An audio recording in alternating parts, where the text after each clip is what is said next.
Good evening. Welcome to the Board of Education for the Muscatine Community School District meeting. It's Monday, January 8th. Madam Secretary, would you take roll for us and help us determine a quorum? Sure. Director Bauer? Here. DeVete? Here. Draba? Here. Finn? Here. Mather? McCarter? Here. Wildermuth? Here. A quorum is present. Thank you. If you would all stand and join with me in the Pledge of Allegiance, please. To the flag of the United States of America and to the republic for which it stands, one nation, under God, indivisible, with liberty and justice for all.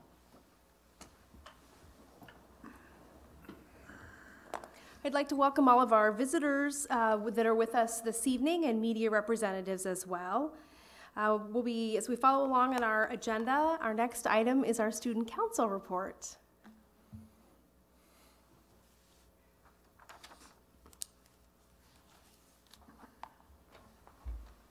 Hi there, I'm Tess Romuler, Junior Class President, and I'm just going to be sharing with you about Happiness Week. It went really well. We gave away so many snack and drinks that we had to go back to the store halfway through the week to restock, and the rock station was super awesome, and the dog day was a huge hit. Bowls of Hunger will take place during the doubleheader on Friday, January 26th in the MHS Commons. It costs $5 to receive 2 bowls of soup, a side of bread, and a dessert, and all the proceeds will go to MCSA. And Senior Survivor is coming up fast. Contestants from 8 teams have already been selected, and they began fundraising today. They will do this for the next 6 weeks, and when the 6 teams that raise the most money when they finish raising their money, they will be selected as Senior Survivor competitors, and Senior Survivor will start on February 26th.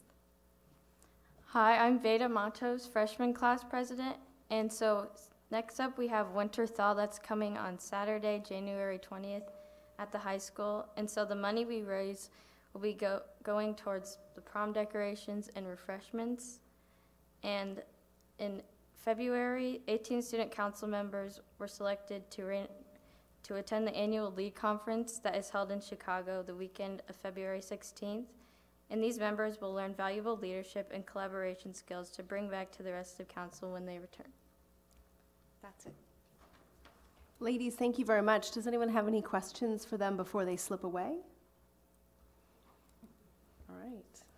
Tessa and Veda, thank you very much. Next up on our agenda is our employee recognition, and Becky Witchers has all the information on that. All right, so tonight I'm very proud to talk about the people that are in the audience. So if Vicki Meerdink could please come up. So Vicki Meerdink is currently a 4th grade teacher at Mulberry Elementary, and she was nominated by Nancy Foxon, and Nancy says this: Mrs. Meerdink is a ray of light for the students, parents, and staff at Mulberry Elementary. She always has a positive attitude, smiling, complimenting, and always looking for the best in all people and in all situations. Every time I see her, I leave feeling I'm better because of her. Imagine how her students feel every day getting to have a teacher like that. She believes in her students and highlights their strengths as individuals. She also leads the Mulberry Student Leadership Team and is a strong advocate for our PTO. She is an amazing teacher leader. Thank you so much.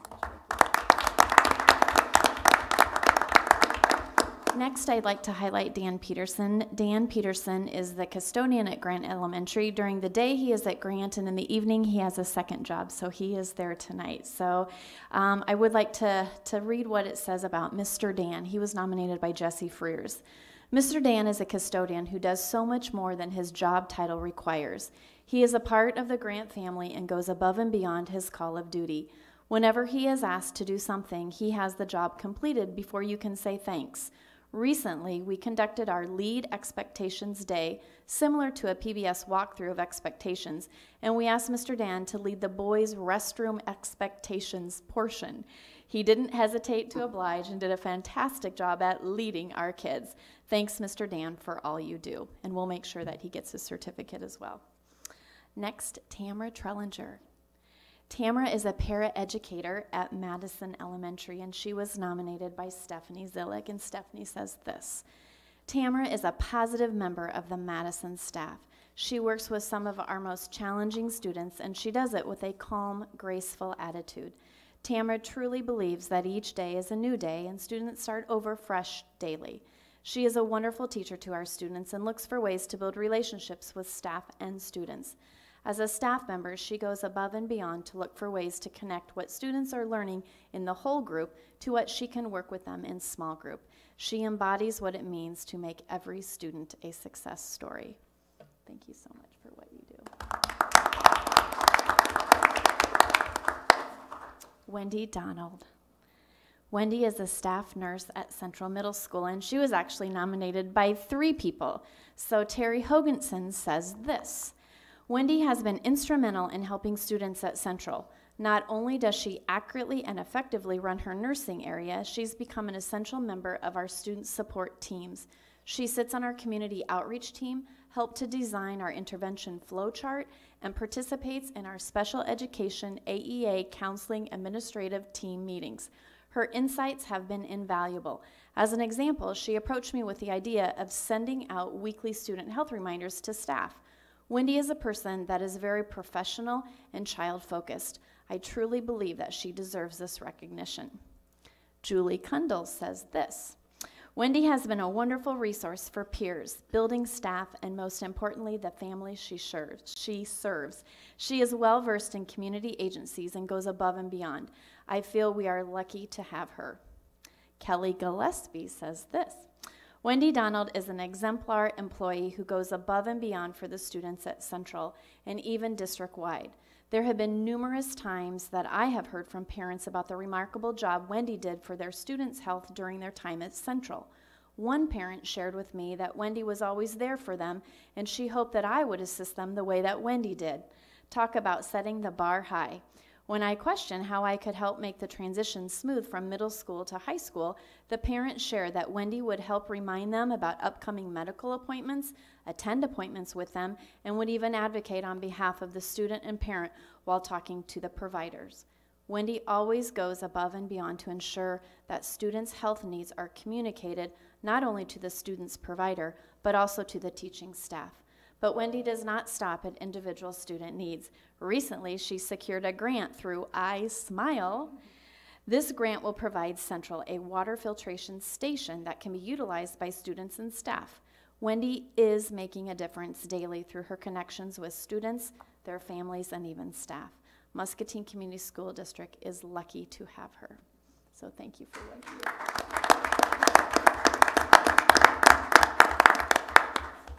And our last person we would like to recognize is Justin Johnson. Justin is a science teacher at MHS, and he was nominated by a student named Alexandra.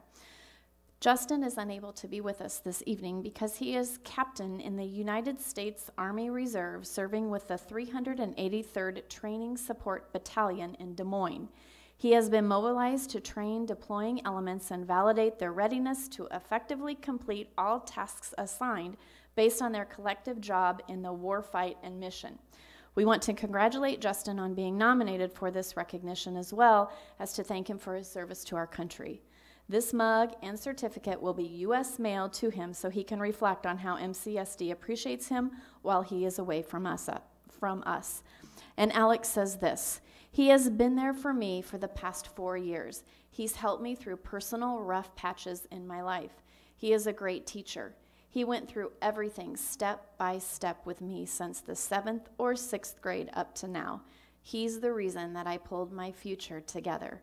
If I hadn't met Mr. Johnson, I don't know what my life would have been like today.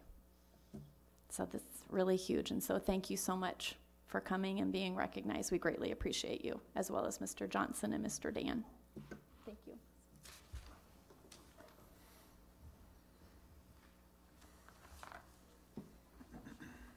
Congratulations again to all those that were recognized. That's a highlight in the meeting for us, so we appreciate all of that being shared. The next item on our agenda is the Citizens Speak portion of the agenda.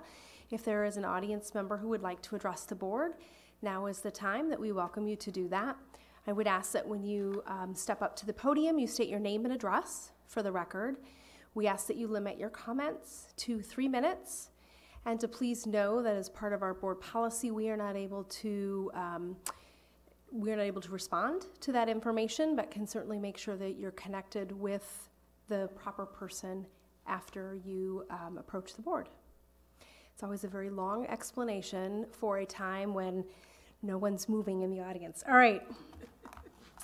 The next section of our agenda is around our board targets and our goals report. We have 3 very important targets that are listed, and I'm going to pass it over to Dr. Reby, who's going to share some important information with us. Thank you. Tonight we're going to talk about our district targets a little bit differently, in that we have some potential significant projects that certainly could affect our capacity to meet those. And so tonight I'm going to go through those and try and give some background and hopefully show how these things are intertwined, interconnected with each other, and hopefully how they will enhance our capacity to meet our mission. So our target, students will graduate prepared for post-secondary options.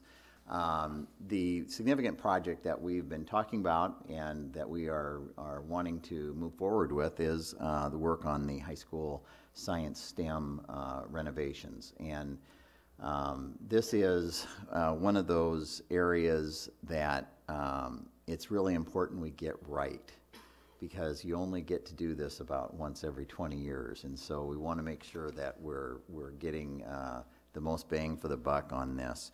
We are looking at making sure that we identify the purpose of this area. We want this renovation to not just be a really nice high school science lab, but we really want them to be resemble as much what it would look like to be in a training center in industry as much as an academic setting. And we've had some initial conversations with the major industries in town. We've asked for their help in identifying some people that would help us have that conversation about what that should look like. The role of what labs look like are changing. Technology is changing that a great deal. And so we want to make sure we're not renovating to have the best lab that looks like 1996, but we want to make sure that we have science and STEM facilities that are going to meet the needs of kids in 2026. And STEM is it's just so important because it is that gateway area for the future for students moving into the workplace and to good jobs. The capacity where science, technology, engineering, math all come together in the areas of manufacturing, in the areas of medicine, in the areas of communication, in the area of transportation. It doesn't matter what you're looking at. Kids that are better prepared in that are going to have a better chance of having post-secondary success. So we are going to continue with this work. This is a high priority for us. This needs to be, one of those next projects that we take on. And we're going to certainly want to include the community. We want industry. We want academics cooperation on this. We want MCC to be involved, and we want this something that the community can really be proud of.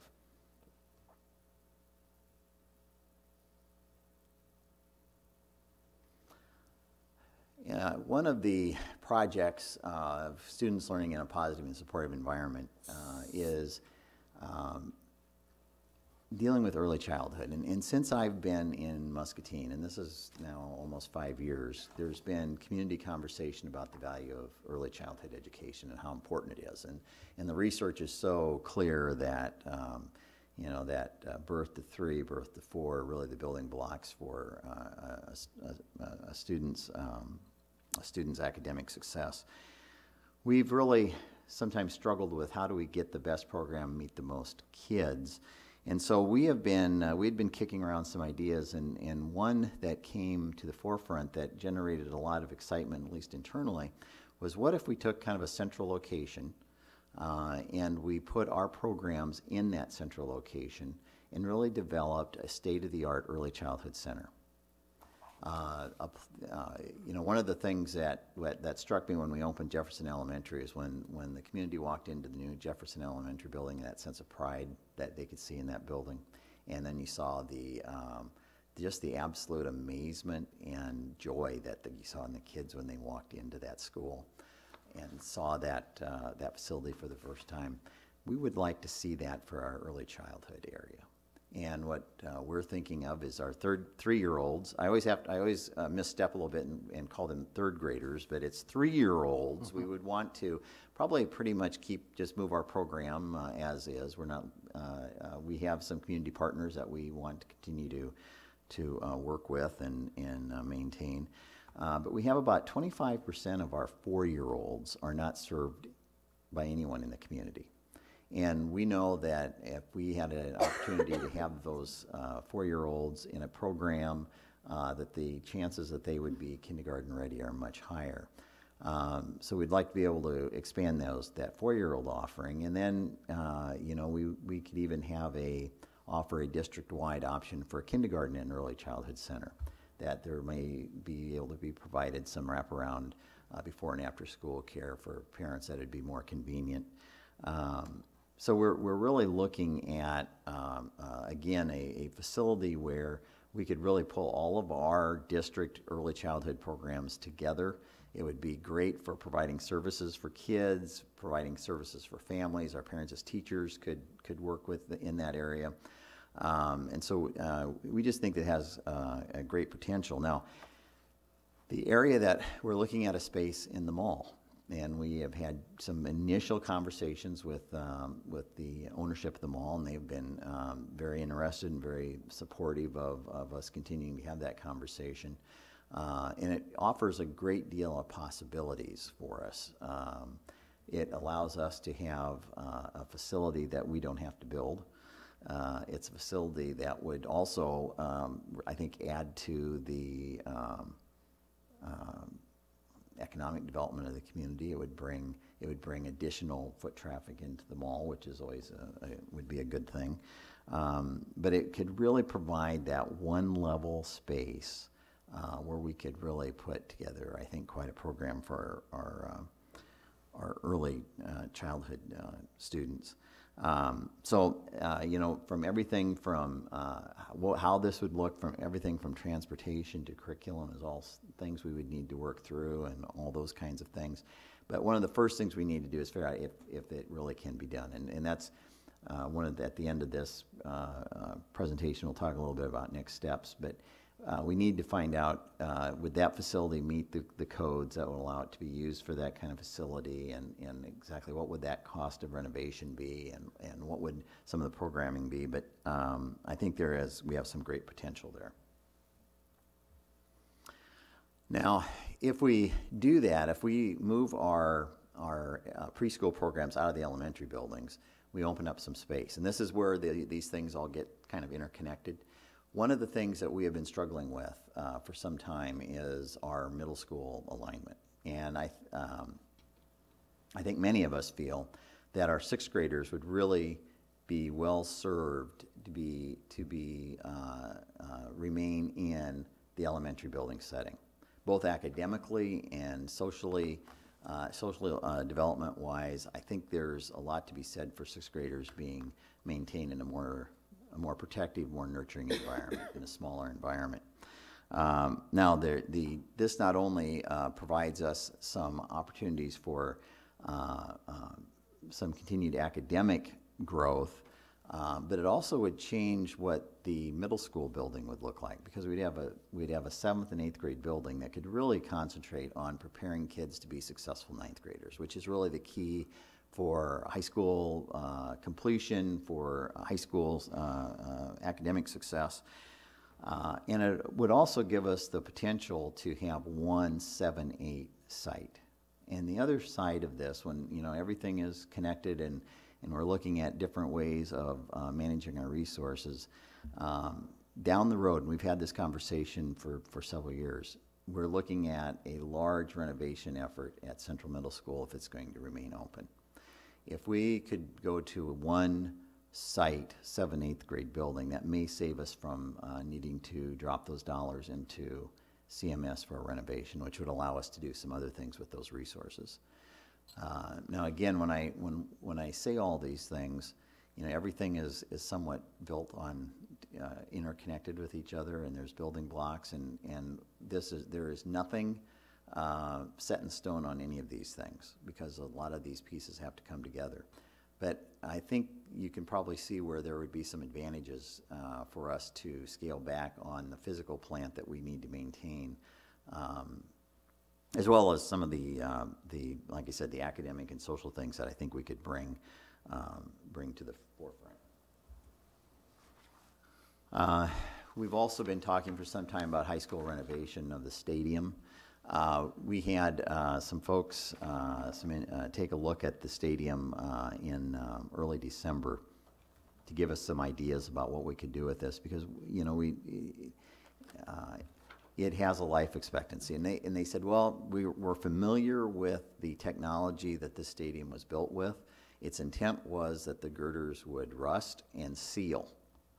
Unfortunately, they just rusted. And so that's where our problem is with that. We've had a lot of conversation over the last couple of years, and there's been some fairly large price tags talked about with these kind of things, and we really feel like, again, we want to make sure that we're using our dollars as wisely as possible, and our first priority is provide safe seating and a safe facility. So we had some initial conversations with a company that could basically replicate the structure we have. They recommended, they said we'll probably have a little larger stadium than what they would typically recommend for a school our size. Usually, I think they said you double the size of your high school population, so you need seating for about 3,000, but that takes into account the visitors' seating also. And so we could probably move down to about 2,500 seats on the home side. The way these are developed now or done now is that they are a closed system, so underneath is fit for storage or for rooms or whatever you might want to do. And they raise the front is about 5 feet off the ground. They use like a garage door so you can pull things in and out. It's a steel structure. That's at a cost of about $250 a seat. So it'd be about $625,000. We had put away about $3 million for this project. Now we still would have to do something with the restroom concession area. We'd either need to renovate or redo. And we'd also want to do something with the press box. This particular company actually builds the things in Wisconsin and haul them down. And if you put in a press box that's 500 square feet or less, you are exempt from needing to meet the ADA requirements for elevators or ramps, which would be a pretty good thing, because I said we'd have to start the ramp somewhere around Moscow and to get it up there. So it would be quite a long ramp. But a 500 square foot, fully, Wi-Fi and all that kind of stuff that goes with it would be, I think, adequate for our situation. So we're kind of saying we could probably save quite a bit of money on that stadium project, and we still could look at if we want to do something with a new scoreboard or turf. I think that'd be a great place to look for some private dollars to help with that. But if we would put our public dollars towards the safe seating and the concession stand, restrooms, I think that would be an appropriate use of that. And we've also talked about the need for McKinley. McKinley has not been forgotten. They have a woefully inadequate gym, cafeteria, and if you've ever been over to McKinley at before school or release time, there's 1 or 2 cars that go through there. It's a fairly busy area, and then with West there, it somewhat is compounded. So what we've been looking at there is expanding that gym cafeteria space, and then doing something with some traffic management, either looking at some sort of maybe down the street, is it Fulham? Yeah, that we look at some sort of drive-through drop-off area there that would relieve some of that traffic up closer to the building. There is quite a bit of space around there. And we also could look at, if we wanted to or needed to add some additional classrooms, would be the time to do that. And again, McKinley has, has a great location for us, has really done a great job as we've closed Washington, and we knew that closing Washington may mean we needed to add some things to other buildings, but the efficiency of that still we're still realizing. And then the last thing that we want to look at is, obviously as the legislative session is going to begin, there's going to be a lot of talk about funding and the lack of funding and all those kinds of things. And I think we need to start looking at things differently. And it can't just be a matter of, well, we need more and more and more, but we need to look at how can we do some things differently. We've had some initial conversations with 2 districts, and I believe there's a third that's also would like to be involved in that conversation about how do we regionalize transportation. How could we come together and have a transportation management system that we would all use, and in turn also hopefully find a way to get sharing dollars for the districts that would help pay for that cost. We're going to be looking, as we look at the Early Childhood Center, if we look at one middle school site, as we look at our needs in the future, we're going to need more sophisticated and more efficient routing. We're going to need additional training for our bus drivers, access to more drivers. We certainly would benefit from a system where we had an opportunity to have more efficient maintenance of our buses with cooperative purchases and those type of things. So that is the other thing that we are looking at, is how can we do transportation differently that would save us some money and maybe bring us more efficiency. So as those are a quick walkthrough of some of these significant projects. Later in the meeting, the board's going to have opportunity to have some conversation about how do we begin to move forward on this. And there's the Early Childhood Center, there is an action item to look at an initial exploratory study just to see if we can possibly use that facility for what we would like to, and what possibly the cost might be.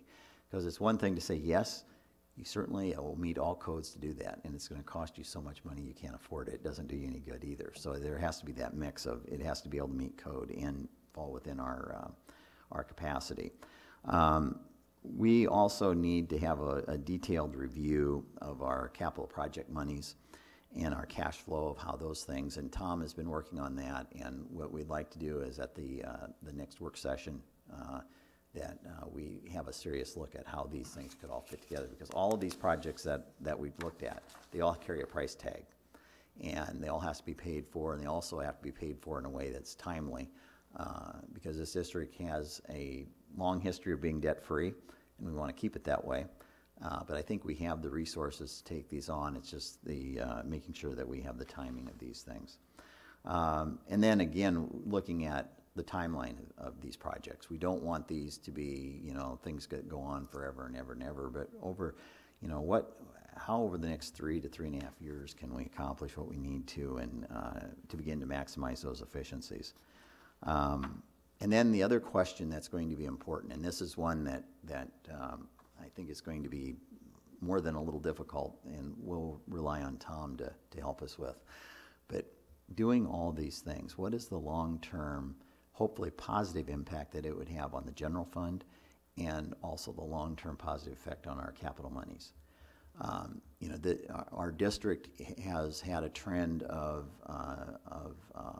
losing some enrollment, which is not uncommon in the state of Iowa. We also are looking at state funding that is described by many at best will be static. And so we're going to have to make sure what we're doing now gives us the flexibility to make sure that we can meet our mission and maintain the programs we have 5 and 10 years down the road. It doesn't do anything to get something started if you can't sustain it. And so we want to take a look at all of these from this long-term perspective of what does this look like? How can we sustain it? Will it be a good thing for us? And then hopefully be able to move forward and make these things happen if we feel like it would be a good thing for kids. That's a pretty quick run through of those. Does the board have any questions? Or Mike, if you have anything, or Becky, if you have anything you'd like to add to that, jump in. I had a quick question. Yeah. What about I see studies for the facilities and the infrastructure. What about the programs?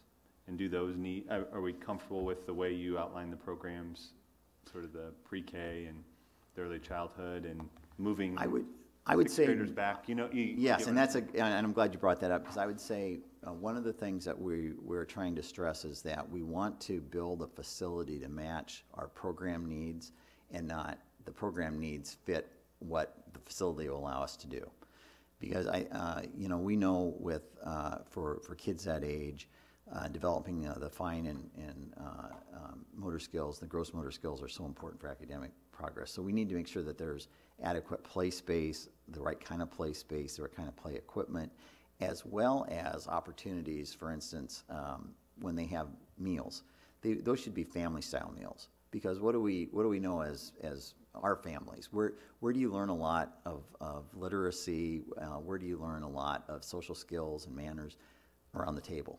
And so we want to, it's those kinds of things that we want to make sure that we have something that is going to enhance what we have. It's not just, oh, well, that's new and that's great. No, we want something really better that's going to enhance this opportunity for our kids. So, no, we are going to want to take a look at that and make sure that we have the best that we possibly can offer, because I think this is one of those things that can be used as a marketing tool for Muscatine.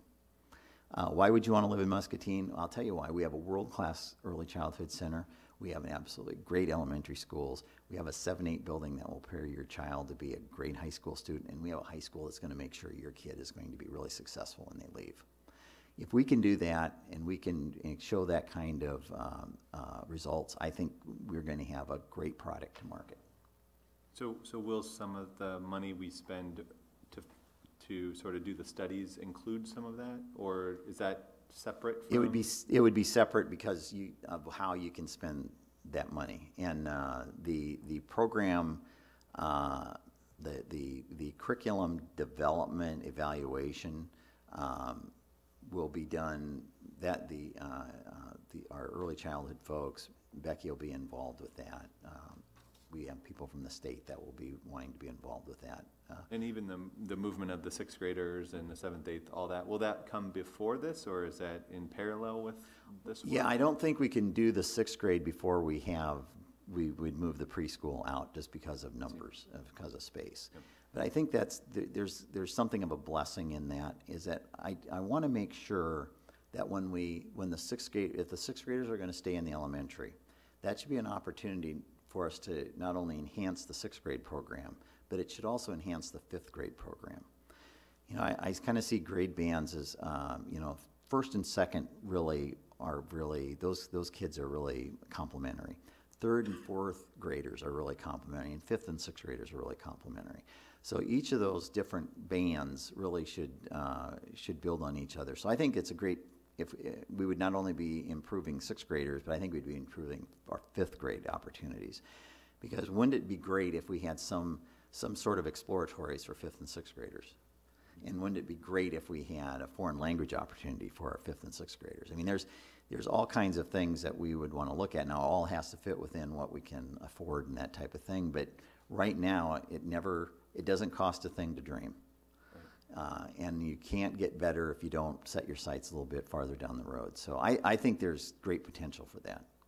So ancillary kind of what Aaron said, in this proposal here, they talk about a planning committee and community members. So this is seen as a group of people from the community being involved and helping look at the facility and look at everything. Yeah, exactly. This has to be, we really want this to be a community venture. There's nothing, when we're talking about preschool in particular, you know, those are, we're talking, you know, families, and we're talking, usually young families, and we want them to have a voice in this, but we really want them to have, it's something that meets their needs. And, you know, help is best defined by the folks that need it, not by the ones giving it. And so we do want to make sure that we're listening to them. Is transportation the most important thing for them? Is there, maybe it's something else? What will get that other 25% of the 4-year-olds into a program? What do we need to do to make that happen? And not that we can solve every problem. We're not going to be able to. But if we don't, we have to do more than just bemoan the fact that we don't have it. Thank you. How would we work with our local private preschool work groups? We've got a lot of them. They've been very supportive of our district. They've worked very well over the years. How do we work with those on this same? Well, I think the first thing that we want to do is we want to do no harm. And that's why when we're looking at this, we don't, you know, we want to get to the kids that are not getting any service right now. The kids that are getting services, you know, that's great. But we know, like I said, about 25% of our incoming kindergartners have not had any preschool experience. So if we can capture them, and if we can do some things with some initial, you know, when I said we could put maybe a section of kindergarten out there, the other thing that we would do then, since we'd have a kindergarten section there, we'd probably move our begindergarten there, which would give us some flexibility there. And really those kids, you know, probably especially the begindergarten kids would really benefit from an early childhood environment. But I'm also probably at old enough to remember when we used to think of kindergarten as early childhood. And I think it's unfortunate that there has been now so much emphasis on the academic that we forget these little 5-year-olds weren't that long ago. As I've witnessed over Christmas vacation, they can still sometimes have some accidents that have to be taken care of. You know, so you know, they're still really little people. So I think there's a great opportunity for us before we start, you know, how to, you know, we want to do no harm, but we definitely want to strengthen what we're doing. And if we can consolidate, you know, I just think from a standpoint of from professional development to teachers sharing strategies and working with each other and being able to provide services, outside services, if we were at a central place, how much easier it would be. And we also know with the 3-year-olds we serve, most of those are special education students. And to be able to have a place that would provide more space, more opportunities for different kinds of activities, exposure to some different kinds of activities, I think could be really a real positive thing for them. So I don't know if that answers the question or not, but you know, one of the things we want to take this slow enough that we get it right. We want to make sure we're getting our stuff right, and then and continue to work with our private partners. You know that, and now this is where Tom is rubbed off.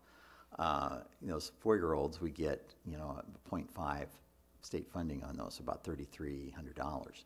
So if we had captured another 50 or 60 4-year-olds, that really helps with the paying for that program.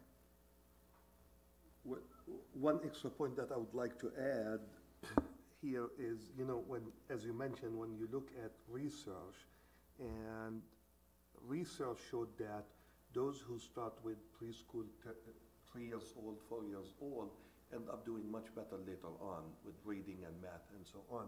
And if we are talking about 25% of our population among those 3, 4 years old that we're not serving, and if we move forward with this plan, and if we can accommodate some of those 25% of our population of 3 and 4 years old, I think that's a great thing. I mean, plus the other point that I would like to talk about, that academic and social emotional benefits for 6th grade. You know, at 6th grade, you know, sometimes a year might be or might sound very short period of time, but that 1 year can make a huge difference. And I can see that with my kids. You know, last year versus this year is a huge difference. So I think keeping them in separate buildings at 6th grade versus moving them to middle school can make a huge difference emotionally on these kids. So I think that's a positive thing or positive point that I see here. But obviously we you know, I think it's a lot of information and a lot of questions that we're gonna have. No, I agree. Forward. I think a 6th grader and an 8th grader are a little bit in different worlds. And the other side of that is I want to make sure that we're not just replicating the 5th grade year when they're 6th graders. And so that's part of this. You know, Aaron, you brought the question up about curriculum. It's going to be so important that that the program looks different. We need to have all the nurturing that goes with an elementary school, with all the rigor that we want to have them as they get ready to move on out of that building at that point. And so that's really exciting work and would be really good work. And then and you can kind of see how everything starts to build, though, as we do some of those things. There's going to be an expectation for probably you know, for instance, more science at the upper elementaries, because what do we have waiting for them when they get to high school? What does that mean for the middle school then? What does STEM need to look like there? And you know, if we would do a language, Mike and I joke about, you know, if we could just have Latin as a foreign language, everybody would benefit. You know, but if we could have a foreign language offered in the elementary, I think what that changes how things change at the middle school and the high school. So all of these things build on each other, and what we don't want to do is just willy-nilly do things because it would be a cool thing to do. We really have to make sure that they connect with each other and they build on each other, because we not only have this one time probably in our times here to do this right, but we want to make sure we're doing it right for these kids that are going to have one time that they're going to be 6th graders, one time they're going to be 9th graders in high school, one time they're going to be seniors in high school. We want to make sure we're doing it right for them. So, I think there's a lot of potential here for us as we look forward. And I think these kinds of things can really have an impact on those goals and targets. Looking at a 7-8 building, or thinking about that a little bit differently, in one building, what might that do for us to have some sort of auditorium type space? Yeah, and that's a big issue, and probably a bigger community issue than it is a school issue, to be really honest with you. You know, if you're really going to think out of the box, you might look at, you know, there are some other agencies in town that are also looking at, they would like to have a fine arts facility. So there's, you know, something maybe we could share. We've even, some of us, probably more than some around the table, have talked about, well, what about the theaters at the mall? Could those be consolidated into a performance area? Could we keep the theater? Could there be a way of maintaining the gym area and the theater area at CMS in one fashion or another? You know, all those things will have to be crossed, and I would be lying to you if I said I had an answer on those, because I don't. But I know we can't be frozen on moving forward by fear of what we may lose, and if that makes any sense. And I think there's potential for us to really be able to do some good things and maybe enhance that. But I know how important that theater is to the community, and personally, it is a charming area, but it's also unfortunately connected to a building that needs millions of dollars of renovation. So does that facility. It needs. It does. The reality of it is it needs new stage flooring. It needs new curtains. I think there's some lighting issues, and it is not a 20-year facility that will need work. It's going to need work and care. And, you know, the sad thing is 20 years go so fast. And that's why some of these things, as we're looking at, we are looking down the road 10, 20 years, because that time will come and go. And what we don't want to do is leave the district in a situation where 15 years from now, there is a huge physical plant problem and there's just no money to take care of it. I really hope we can stay in front of that curve.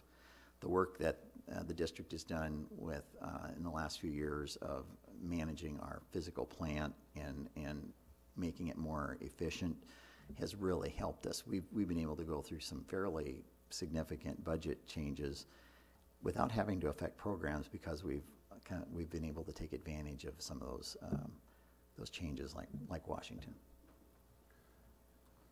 And one more thing, you know, I'm really glad because I have been, you know, very vocal about McKinley School, and I'm glad that McKinley is part of that. I don't think that's the first time I've heard this say that. Yeah, so I'm glad, you know, that this is, because as you said, it's well needed. I'm there almost every day, and I see exactly, I mean, what the staff and the principal and everybody that works there has to go through every day on a daily basis. And if we were to go to 178 site, and West would, you know, probably be that site, you know, you would have some additional busing, obviously.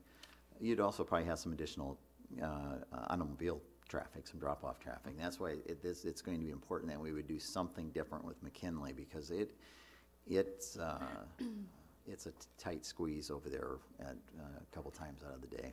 So, you know, dropping an elementary and a middle school in the middle of a neighborhood like that makes traffic difficult. But one more question, Yeah. Jerry. What's not on the list? Maybe what just missed the cut or isn't here in the presentation? That's a really good question, and you know, Aaron, I think that is the major things. We've really tried to take a look at what are the things that the things that are on here are the things that keep me up at night, and you know, Central has kept me up at night.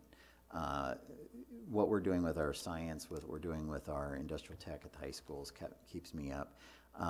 If you've ever been to McKinley at lunchtime, it would keep you up. And you know, I think there's some things that some smaller things that we just kind of take care of that wouldn't be significant projects. But I think if we do these things, it really takes care of a lot of our physical plant needs for quite a while. I don't know, Mike, do you have some thoughts on that, or there's some things that would come to your mind? Right. Yeah, I think, Aaron, what Jerry's saying is exactly right. I think these are the major things. Some of the things we're doing currently, like remodeling 3 more elementary schools right now with new furniture, painting. We're also trying to upgrade some of them. Like this summer, we'll be upgrading the gym in Colorado with lighting and things like that. So we're trying to keep a lot of these upgraded. I would say, you know, some of the additional things that we'll need to look at would be things such as remodeling classrooms at the high school, our industrial tech and ag area at the high school. Those are things that we know we want to look at in the future, but these are by far the most pressing. You know, one of the things that we would really like to do is to be able to put that that protective playground surface that is over at Jefferson. We'd like to be able to put that on other surfaces rather than the wood chips, and that's a fairly significant thing. But again, it's kind of one of those areas I think we can take care of over time. We can budget for. So there's those kind of things. We're always going to, just like at home, there's always going to be something. But these are, I think, the biggies that we need to figure out.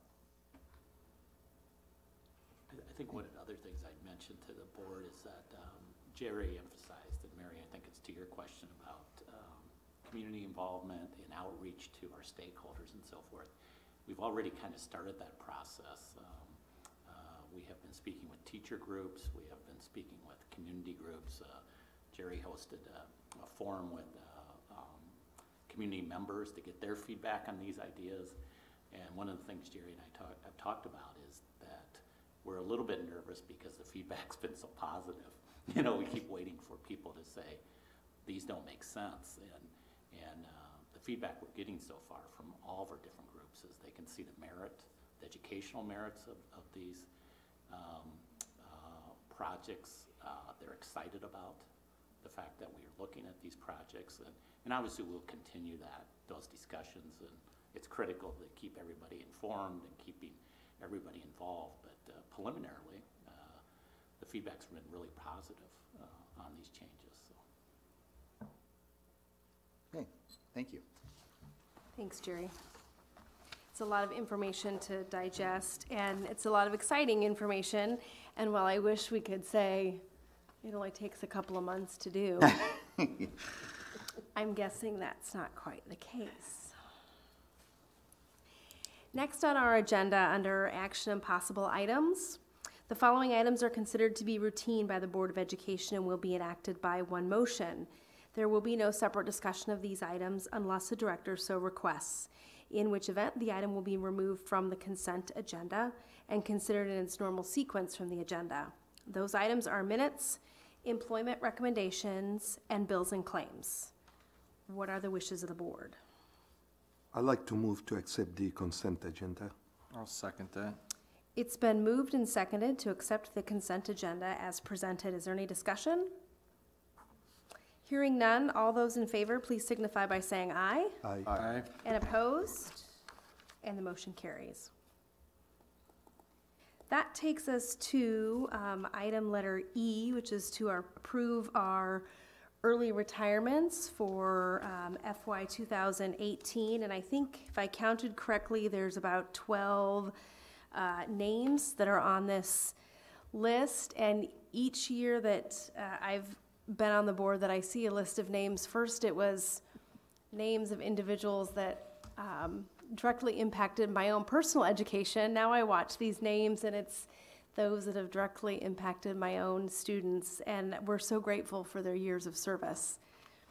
It would be interesting if we added them all up, and there's a lot of support staff as well, how many years it is total, but it's got to be a lot.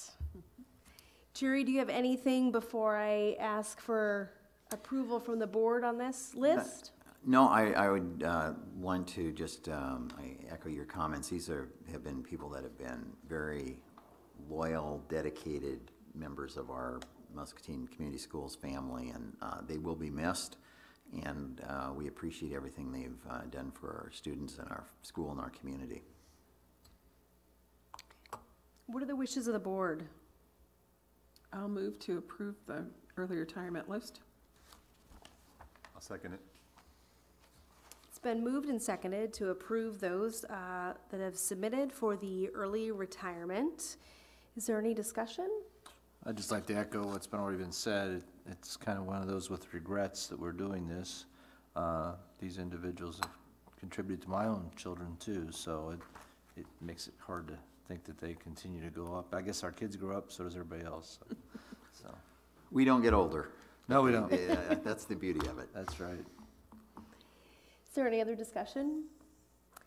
Hearing none, all those in favor of approving the early retirement as presented, please signify by saying aye.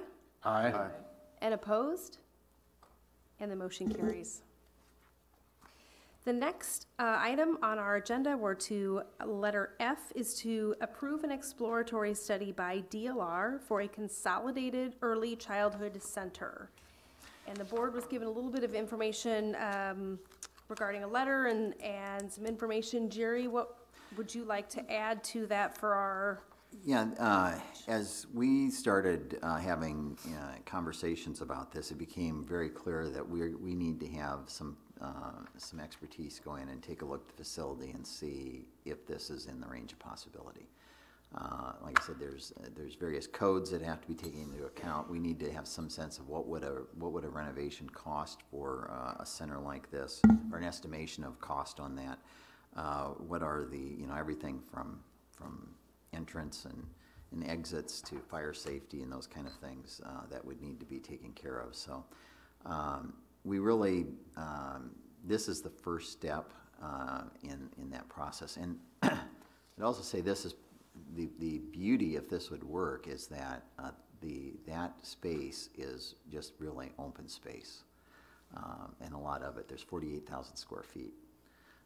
So there's how best to use that, and that is really open. But there are things like, for instance, air handling. The requirements for a mall are different than what they are for a school. What would that do? We have the capacity to make that change? Would there need to be a new ventilation system put in? You know, there's just so many things we don't know that before we can really take this to the next step of really serious consideration, we need to have some information on. So DLR has done a number of early childhood centers across the country. And they have a really good reputation for that work, and they would be able to give us that preliminary study. And I believe what is about 6 weeks? Was that, I'm trying to think the timetable they gave us, but they had a fairly quick turnaround on that. So our recommendation is that we would move forward with that just to see if we can continue to consider that as a possibility. Have we reached out to any other organizations? I know they came in, but they didn't really, we didn't pick them as the one to go forward with on other projects. Have we reached out to some of the other groups in Iowa that they've worked with to see what kind of feedback they've got from them? Well, they have an office in Des Moines, right, also. No, and primarily the reason I reached out to them for this was because they've done so much work with early childhood centers, and so we needed somebody quickly that could come in and give us that. This would not be a commitment that they would necessarily be the architects for the future work, but a couple things that they're currently working on that intrigued us a great deal is they're actually in the process of remodeling preschool and a mall area. And we're obviously excited to look at what that looks like. They also have developed and are completing a preschool setting in the zoo in Omaha, combined with the zoo in Omaha. So they have extensive background with preschools, and oftentimes that's a hard area to find. A lot of companies have a lot of background in it. So, and they certainly have a national reputation as well. So. I guess I have a concern a little bit about their costs that they're including for renderings at $2,000 per rendering. That could easily get 3 times higher than the cost of the project. I guess I would say that's 0 until we approve the need for renderings. And 10% on top of all the other costs can get to be a little bit too, but that's a capped at $1,000. So it's not so bad. And I think that was our thought process as far as obviously I don't think we would be looking at renderings unless we thought it was feasible, and we wanted to first see if it was feasible or not.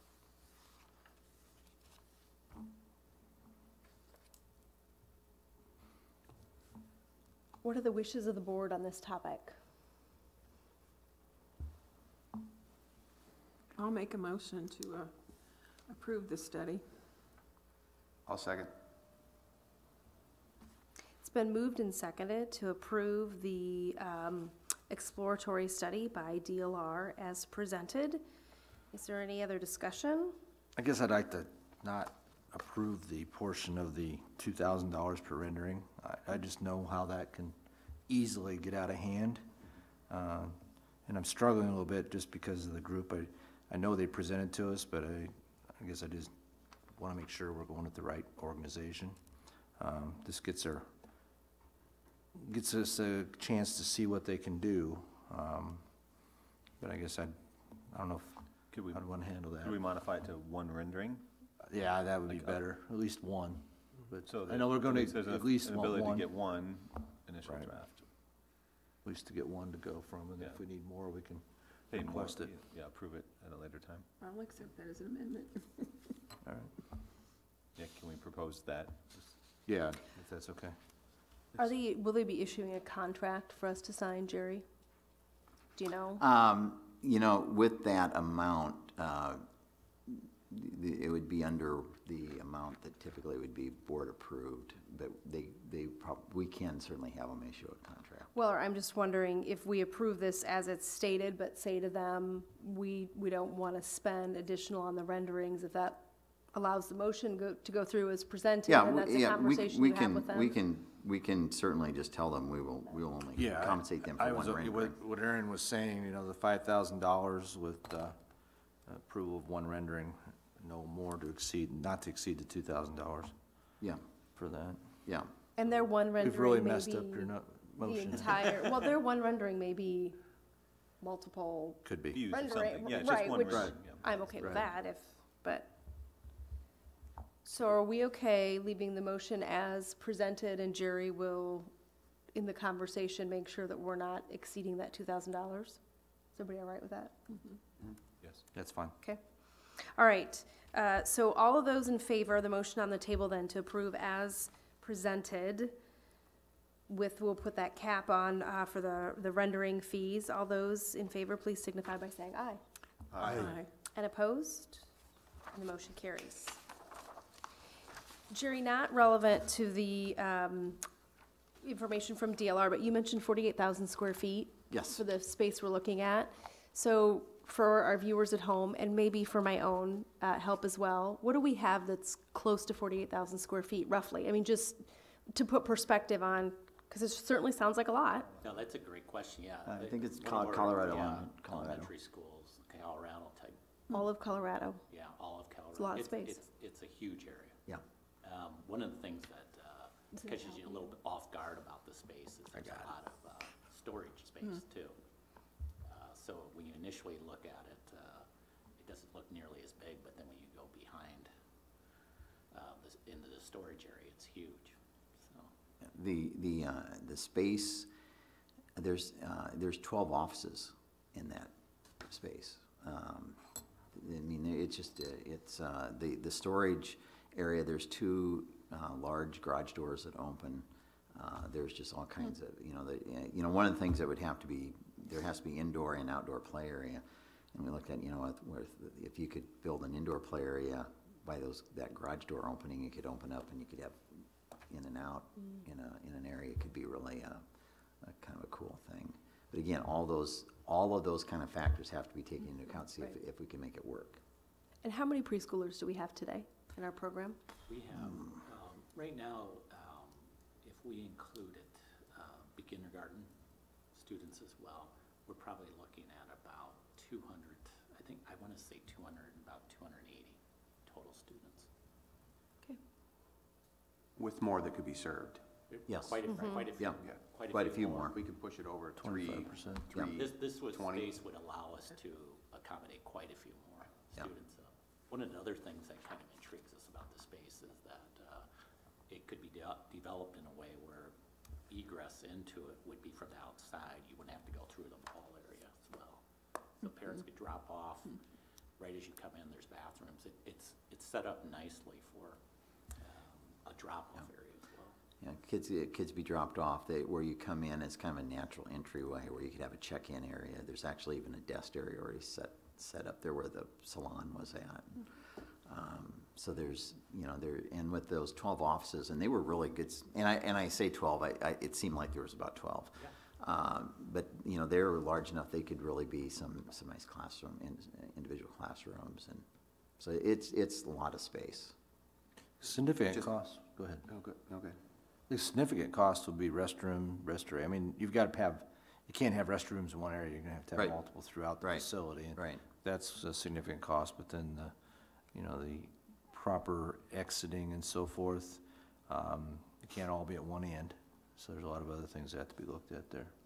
I'm sure that we're cart before the horse, but from a safety perspective, I'm thinking about schools and just the way they are, and you talk about entrance and just as entry. I'm thinking about a mall and just in my head, and just the multiple and glass door. I'm just, obviously. Well, you have to remember that there will be regulations about, you cannot have an entrance into a facility in a mall that goes into the mall. So the only way the entry could be is in the back end. So that front may not be a big glass opening like it was. It In a mall. probably would need to be Right. different.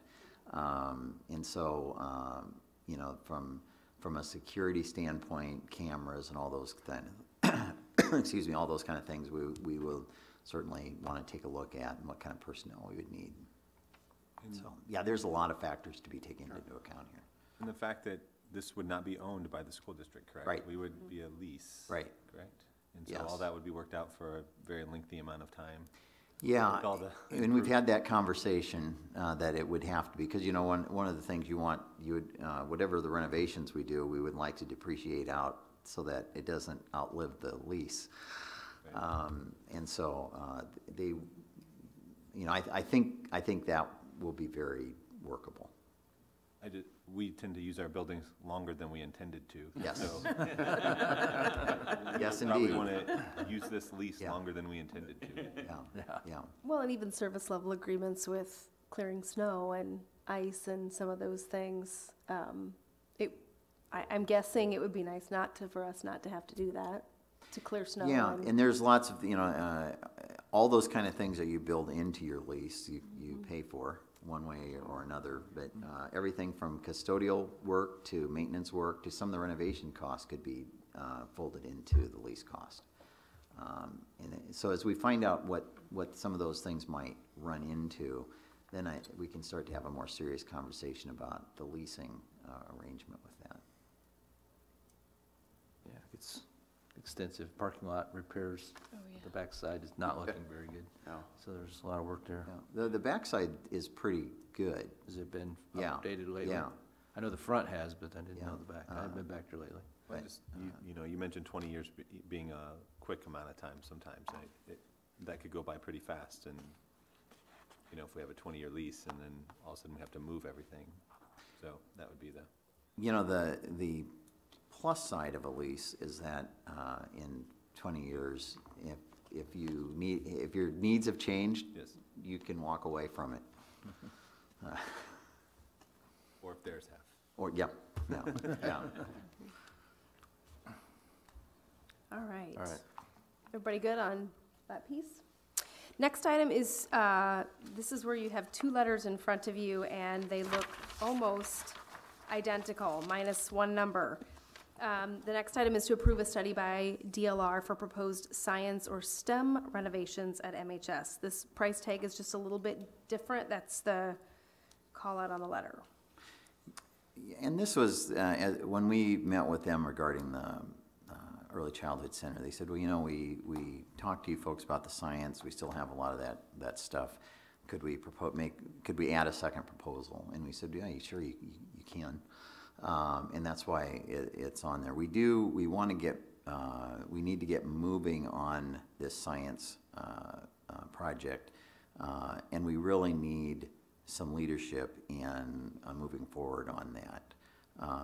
And so, you know, DLR certainly has experience working with STEM and science kind of things, but we also can look at other folks.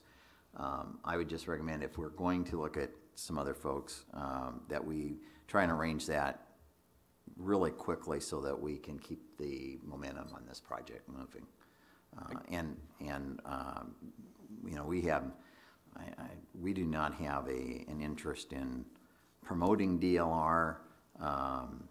It's just they wanted to put together a proposal, and we said, you certainly can submit it. I guess I'd like to hear from some others. Like I said, they spoke to us. I don't remember them talking about STEM activities. There's been some excellent STEM facilities built, Mount Pleasant, Pleasant Valley, Waukee, Cedar Rapids. I'd like to investigate them further. Being on the state advisory board for STEM, there's a lot of communication out there. So I guess my opinion is I'd put this on hold until we get some additional information from these other groups to see what their interest is and so forth. Not knowing what their history is or background is. Yeah. Well, we certainly can do that. What we would probably try to do then is see if we could get some people together for that work session. If that would That's just my work. opinion. I think we had, the last time when we had, had folks come in for the science, I think we had FE, FRK, we had DLR, I'm trying to think of the third. FEH. No, they were not included. They weren't there, okay. No. I don't remember who it was. And I can't remember the third one, no. But we certainly can revisit that and visit with these other folks and see who they've used.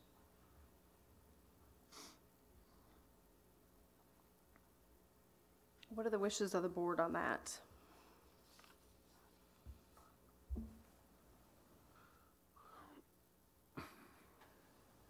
I think, you know, if we are in agreement to move this, to table this right now and move forward with it with the work session towards the end of the month with more information, that would be, I'm fine with that.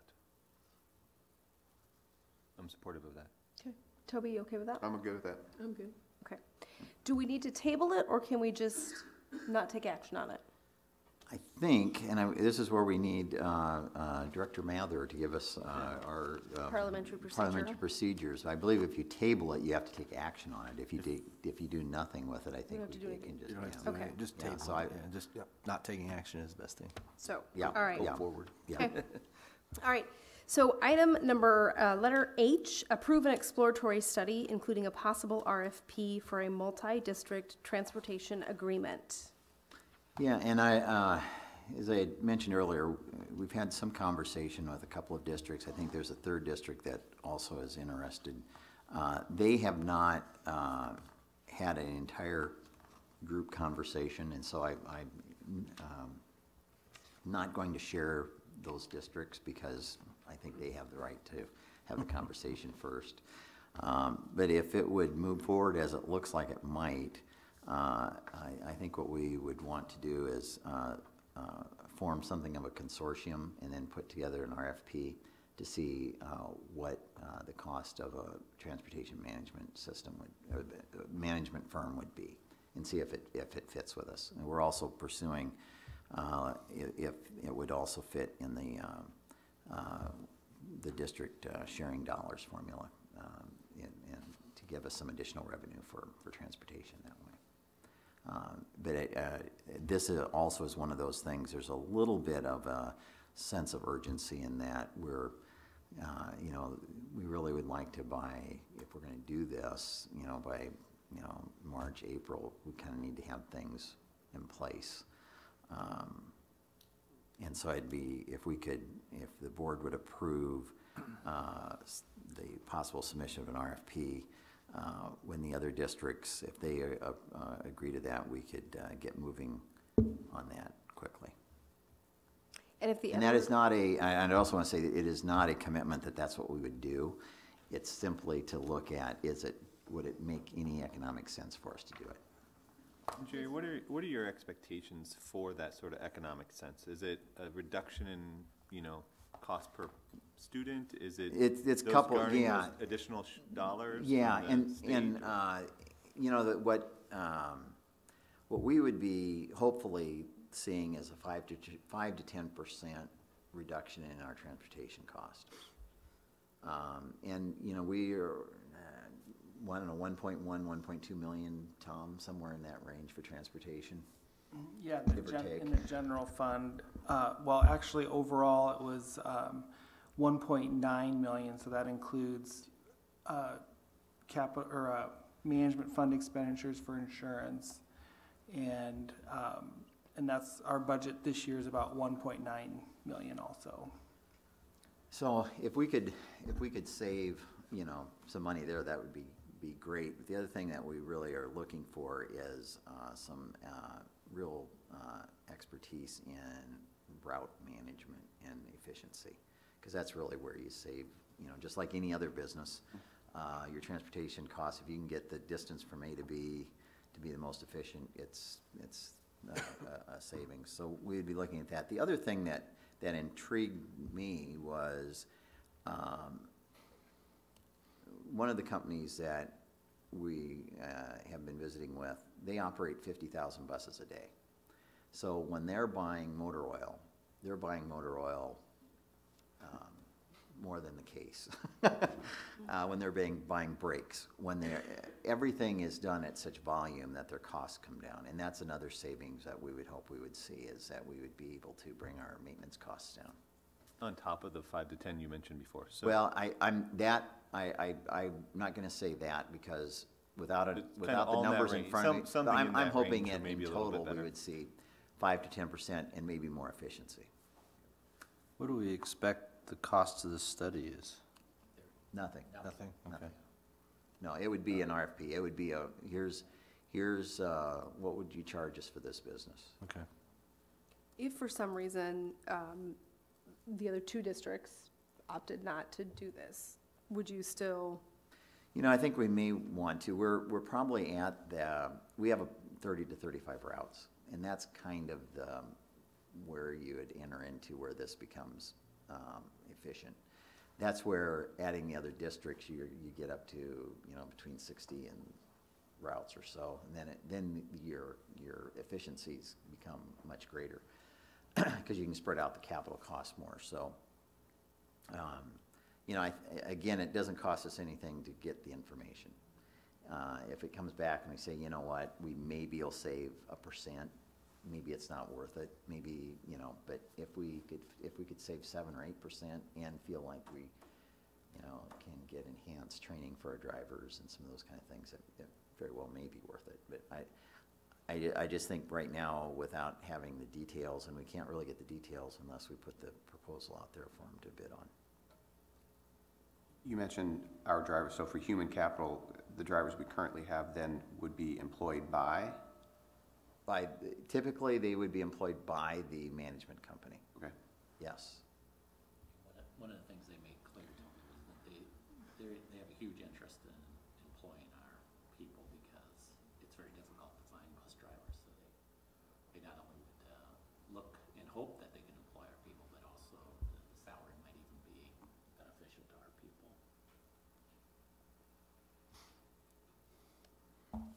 Thanks. What are the wishes of the board on this item? I'll make a motion to approve. I'll second that. It's been moved and seconded to approve an exploratory study, including a possible RFP for a multi-district transportation agreement. Is there any other discussion? Hearing none, all those in favor, please signify by saying aye. Aye. And opposed? And the motion carries. Next on our agenda is to approve the administration authority to seek. Tom, I'm going to stop right there and just pass it over to you. That is on page 11, by the way, for our board members who are following along in their packet. Okay, so we are, December 1st, our 2018-19 at-risk budget was due. And we are seeking $1,085,442 in returning dropouts and dropout prevention at-risk for our at-risk program.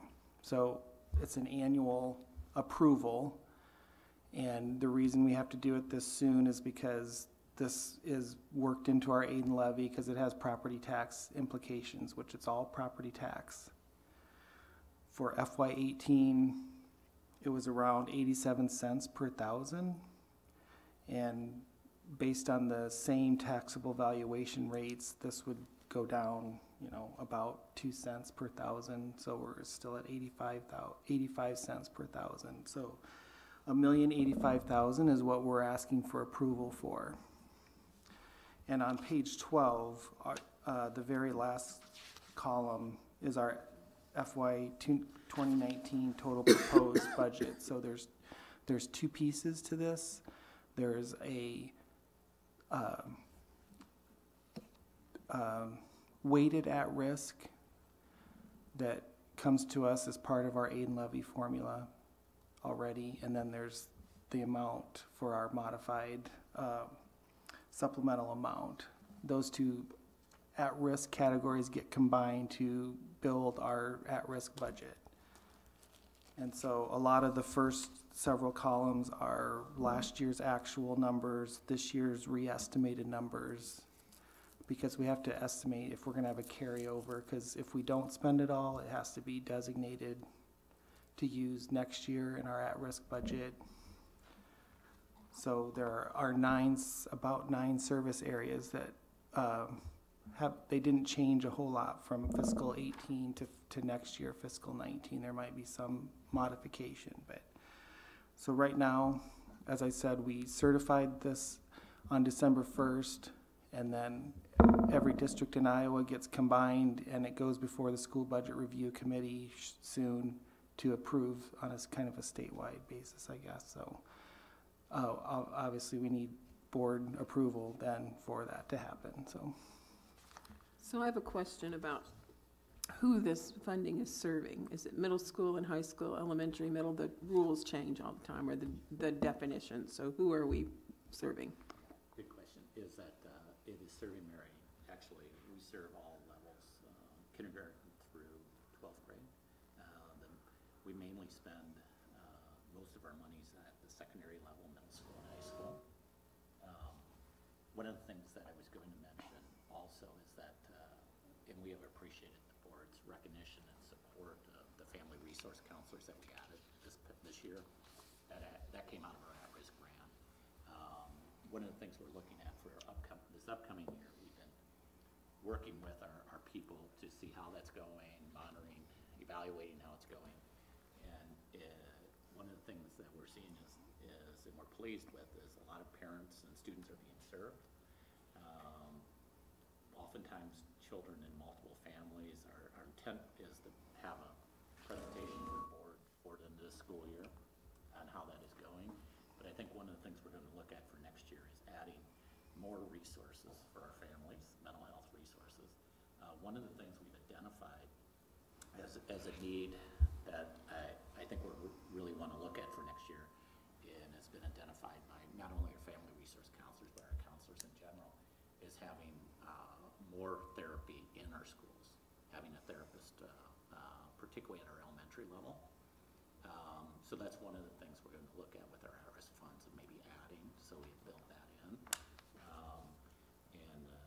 And if possible, I think we will look at if we can provide more family resource counseling too for our parents and students as well. Thank you. Yep. So Tom, it sounds like a really big number, Yep. and it's not, just to help clarify for those that might be listening at home, it's not a complete add. Right, it's To the not a complete budget. ad. What happens if we don't approve this? Oh my God. We need to, but if I'm we sorry. don't, Let me get the defibrillator. Besides Tom having a heart attack? Besides kill Tom. The nurse shouldn't have If left. you Sorry. don't approve it, I would have to come back next month and tell you what we have to do, so, yeah. so it would guess not we be a good wouldn't- thing if we did not approve it, in other words. Would it be a good thing? I said would not be a good thing No, it if we would did not not be a good approve it. And a little bit of a, But, It would affect most of our at-risk programs that we currently Yeah. have. okay. Every And a little some of the bit of things we standard implemented. operating procedure of doing this each year. each year, yeah. Okay. I did not mean to send panics. I'm sorry. It was more of a, Before she goes on much No, longer, may I make a motion Yes. to approve the request for modified supplemental amount from the SBRC in the amount of $1,085,442? I'll would second before second Tammy that. changes her mind. I'm sorry. I don't want Tom to have Right, a either, yeah. red I'll face second it, anymore, so. That really wasn't my intention. All right, I'm going to assume there's no discussion. So all those in favor, please signify by saying aye. Aye. And opposed, and the motion carries. Tom, I'm really sorry. Does not Tammy, mean you didn't want to cause oppose panic. that? Changed her vote. No, no, no. We convinced her. The next item on our agenda is the third reading on the following policies, and we do need to take action on this. I'm going to read these. There's just 4 of them. A couple of them are marked for deletion, not because they are not important, because they're either addressed somewhere else in our policies or because a policy is not required to support this particular topic. 504.6, participation in athletic events, that is marked for deletion. 505.3, communicable diseases. 506.4, graduation honors. 601.25 homework marked for deletion. What are the wishes of the board? I move to approve the third reading on policies. And is there a second? I'll second. And I won't ask what happens if we don't approve them. Just to clarify, that was a good question. Just giving me a hard time. Well, and to clarify, I was not opposed to it. That was not the intention. All right, so it's been moved and seconded to approve the four policies that I just read on their third and final reading. Is there any discussion? Hearing none, all those in favor, please signify by saying aye. Aye. Aye. And opposed? And the motion carries. The next topic on our agenda is discussion and information. And Tom, you'll never let me pass it back to you That's right. again. Probably at November financials, I will not ask you any questions. I'm recovered, that's all right. So starting on page 19 is a revised October treasurer's report. Through our November reconciliation, we just had to make a couple minor changes. So I have nothing to point out on the November treasurer's report. And then page 21 is our actual revenue and expenditures through the month of November. And again, I have nothing nothing extraordinary or nothing unusual has happened so far through November. And then page 21 is just a comparison of budget to actual, with page 23 being basically our monthly budgeted amounts in those revenue categories and expenditures. And page 24 again is just showing our unspent authorized budget. I know in the past maybe we've looked at the only thing that really affects our unspent authorized budget, two big things: expenditures, where we end up, and then our miscellaneous income. And miscellaneous income, I budget it once per year. Maybe I'm naive, I don't know, but I think it's a conservative number, and it'll fluctuate somewhat but we won't know that number until we get closer to the end of the year. But we've picked up, the only thing that would change that is a large grant or something that we don't know about yet that we would potentially be getting. So still, we're within our targeted areas. No concerns or nothing to be alarmed about. Page 25 is our activity fund report through the month of November, year to date. There's things that we've tried to consolidate at the middle school that is reflected. And then once you start in the high school, I know there's some negative balances that have been addressed or being addressed. Sometimes during preparation of production of the next drama event, they do large open purchase orders that, and then obviously there's going to be revenue to offset or to add for that year. And then the athletics, we're in the process of kind of combining several line items there on athletics, so we don't always have to transfer between different pots of money that have been there for several years. So, and then the Muskie Booster donation, it's something we keep separate, so we know month to month. I know in December we got a large donation from them to offset that amount of expenditure. So I have no other comments on the activity fund unless the board has any. And then finally on page 27 is our food service, trend analysis through November, comparing our meals served, not only the financial numbers at the top, but our meals served through November last year compared to this year. That's it. Any questions for Tom? Good thing you're not going to ask him anything. Poor guy, he's had a rough night. Looks good. Tom, thank you. It's always very helpful. The last thing, I have just a few announcements for the good of the cause before we adjourn. Monday, January 15th, 2018 is a no school teacher quality in service day.